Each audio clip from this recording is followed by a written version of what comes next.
All right, guys, so welcome back to my channel, and today we have a very special guest. This is my lovely sister, my older sister, and today this is our first podcast, our first Q&A. She's gonna be picking my brain, literally picking my brain. So, yeah, you're gonna expose me, you're gonna, whatever, go ahead. Okay, so Do I redo? so we know that the online business is booming at the moment, and she's right in the middle of it. So I'm here to challenge her and try to see the way that she thinks about it, how she situates herself. Okay, so we know that right now you're still very young. You're 16 years old, and that being said, I want to know how old you were when you really got into all of this, this online space, and how much you've lost through your different business models and like whatever you've been through. So I got started when I was around 14, so that's probably around like 2 years ago. I started with many different things. So at first it was like drop shipping, it was trading, it was crypto. Then I started my content agency, I started an advertising agency, and now I'm in the phase where I'm focused on my personal brand and I'm focused on growing my online coaching business. And so the most that I've ever lost was when I was trading crypto. And it was awful. The most I've ever lost was around $2,000 overnight. And like, sure, a lot of people will say, oh, like that's nothing, but I was 14, like what kind of 14-year-old just holds $2,000 and loses that, right? Yeah. And so throughout, I think I have lost more on opportunities than I've lost actual money. If it comes to expenses, I've spent a lot of money on myself to learn. I've probably spent around, at this point, like $8,000, $9,000, $10,000 on mentorships and courses to just learn, develop myself in different fields. But yeah, it varied like through all the different careers that I was pursuing. So, but it was definitely more. The world is volatile. It was definitely more volatile when I was trading crypto, because there were days where I'd lose 2,000 and then there would be days where I'd make 2,000 overnight. So it sort of like varied a lot. Okay, so you've mentioned female empowerment a lot through your reels and your personal branding. And would you set yourself to say that it is more of like a marketing tactic, or is it a value that a woman has? It's definitely not a marketing tactic. And I think the most important thing when it first comes to your personal brand is genuinely sharing the values that you have, right? You don't want to be instilling a bunch of marketing techniques, because then there's no personal, right? The keyword is literally personal brand. So you need to actually have your personal values, you need to actually have your personal beliefs, and the people who will align with it will align with it. So it's definitely not a marketing scheme. It would contribute, yes, to the marketing, but it's not for the sole purpose of bringing in a bunch of clients, right? It's something that I genuinely stand by and believe. I genuinely believe that women should be financially independent no matter what. And it's just the truth. It's just what I believe in. And those who will align with it will align with it. It's like purely authentic. And why do you think that women nowadays continue to take a bigger part of the online business, and how are they booming? What is it that really allowed them to enter this space and make so much out of it? That's the thing, though. I don't feel like enough women are doing that. For those who are, they're absolutely crushing it, because, to be honest, it's leverage, right? Not a lot of women are doing it. When I first started posting, I grew to 10,000 followers in like a week, right? And that's because you don't see a lot of women, young women, talking about business and finance. So for the women who are doing it, they're absolutely booming. Right? For example, like, these figures like Shelby Sapp, these other figures who are absolutely killing it, because you don't have that kind of personality. You got to understand that the online business space is very, very, very male dominated. And being able to step in as a female, you give off a very different kind of energy. Approach. There's a different approach. There's different energy. There's different ways of speaking. And frankly, it sells better sometimes, right? It really depends on the situations that you're in. But again, like, it varies. If you were to have some clients and you were to sell to a female client, it's just different. Okay, and I also wonder this a lot, because I think it's something that stops a lot of people when you get into this space, because You know, you see reels online and it seems like such a lavish life that you dream of. But once you're actually in it, you have so many challenges that come your way that try to stop you. And so, you know, you've talked about trying dropshipping, advertisement, web companies, and stuff like that. So, have you ever had a point where you have tried so many things that didn't work that you told yourself that maybe this just isn't for you and that you need to stop? I'll tell you this.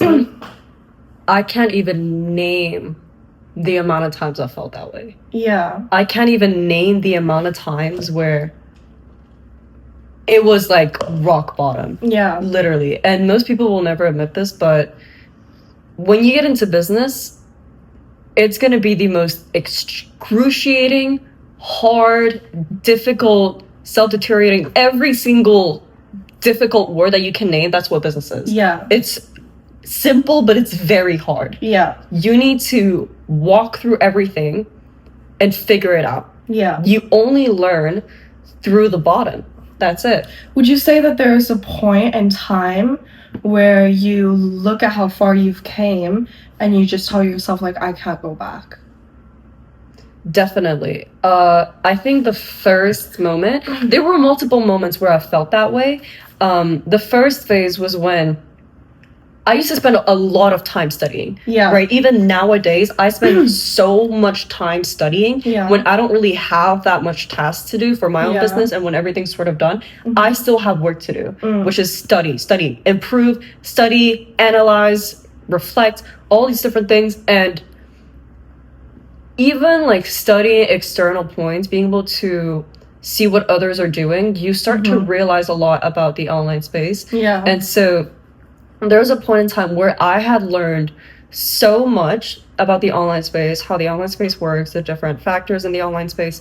And I told myself, I know way too much Yeah. to go back. Yeah. There is no way I can go back to working a 9 to 5 and acting like this is normal. Yeah. And the second breakthrough was when I was 14 and I had made $2,000 overnight. Yeah. Um, Your first $2,000. it was definitely, no, it was not my first $2,000. I made $2,000 overnight, and then I realized, okay, I'm 14 years old.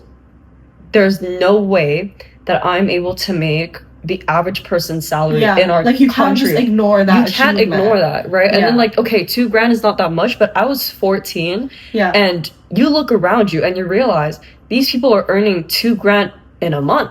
Yeah. And being able to do that overnight at 14, Yeah. I realized, Just I was pushes like, you through even it's more. just, it's not. That was the moment where I realized, okay, money's not real. You know, Yeah. that whole concept, like, money's not real. Yeah. That was the day that I realized that. Yeah. Okay.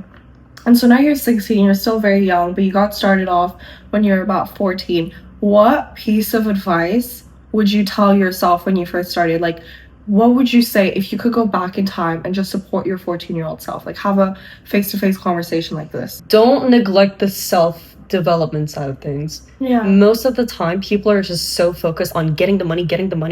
Yeah. But sort of going back to that first advice where I say you need to become the person deserving of it. Mhm. The only time that you grow, the only time that growth happens Mhm. is through failure. You don't grow by getting success. Yeah. You just get the side effect of the growth that you had through your failure. Yeah. The only time that you grow is when you fail. So Okay. don't neglect the failures. There's so much empowerment in it. So Mhm. I would say get yourself in as many experiences as possible. Get yourself through everything. Learn about everything. Just get yourself through so much. You're going to learn so much. You're going to have so many different experiences. And that's how you truly learn. I don't think that education is just about studying with a book. It's about genuinely going out there and doing it. Just like, for example, when I wanted to learn sales, I went out of my way to do internships. For example, I started cold calling for a company. I didn't even get paid. I was just dialing the phone. I was so nervous. Yeah. But it was just to get that experience. I put myself through it. I didn't like sit down and like study a bunch about sales. Like I actually went out there and did it without experience. That's how you truly learn. So the advice that I'd give to my 14-year-old self is go through that. That's how Yeah. you learn. And how much of an impact do you think your personal, like a positive impact, did your personal brand have on you apart from the fact that you're monetizing from it, like mentally and physically? Like, how has that shaped you to the woman that you are today, and how does that continue shaping you for the goals that you wish to achieve later in the future? Yeah, definitely. So I think definitely the biggest one Yeah. is the impact that I have on others. Yeah. Right? So like, for example, with the clients I'm working with, the best compliment, it's not a compliment, I guess it's a compliment. The best compliment I've ever gotten is my client telling me, you changed my life. Aww. Like that was what I was like, okay, this is like crazy. I don't even want the money anymore. Yeah. Like I genuinely want to help you change your life. Like that's where I'm fulfilled. Right? And so apart from that, my reputation, definitely, connections have been very strong. I've met a lot of amazing people online, been able to connect with them, been able to have business opportunities. Yeah. Not just with like my clients, but with other entrepreneurs, other people with different skills, other creators, and all these different things. So apart from being able to actually monetize it and make money from it, it's the connection that you get out of it. It's the reputation that you get out of it. So like, for example, you know, I would see it as like a business card that represents who you are. A personal brand is quite literally a business card, and it's your reputation online that's like physically represented. So it's very strong. Like, for example, if I were to like go to a networking event and I just gave them my Instagram, they'd be able to see everything, right? Or like even before I meet them, if they've seen me online, they'll see me in real life, and I wouldn't even have to introduce myself. So it's definitely that factor that plays into your life and the connections that you have with others. I think that's really, really important. Okay. Well, that's amazing. That's all the questions I have prepared for you for today. Wow, that's it?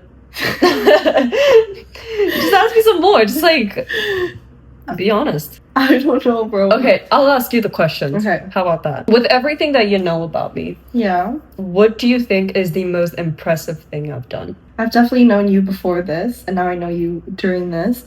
And the most impressive thing that you've portrayed, honestly, is your capability of continuing and not giving up, and, you know, pushing yourself to your limits and getting results from it. And that also comes from your mental growth. Like back then, you know, you weren't at the best place, and you've grown so much mentally and even physically. You can see it, that you're just shining and you just keep going through it. And that's honestly what's so empowering, which is part of why I asked you, like, apart from monetizing from your personal brand, how has this shaped you mentally and physically? Because I can tell that you just kind of become the best version of yourself, and this version of yourself is going to allow you to push the limits and go even further, which honestly is inspiring. Wow, that one was hard. I might shed a tear. Well, thank you. The special guest right here. How emotional. Yeah. All right, so that's all we have for you today. And you want to say bye? You want to do the outro? Bye. Bye, guys. I'll see you in the next one. I want to start off with the basics. So she is set out to be an entrepreneur now. I am an entrepreneur. I'm not setting out for anything. The most I've ever lost overnight was like $2,000. Yeah. That's nothing. Oh wow, really? $2,000. Where's your $2,000? What is wrong? We're not even laughing at anything. Stop it.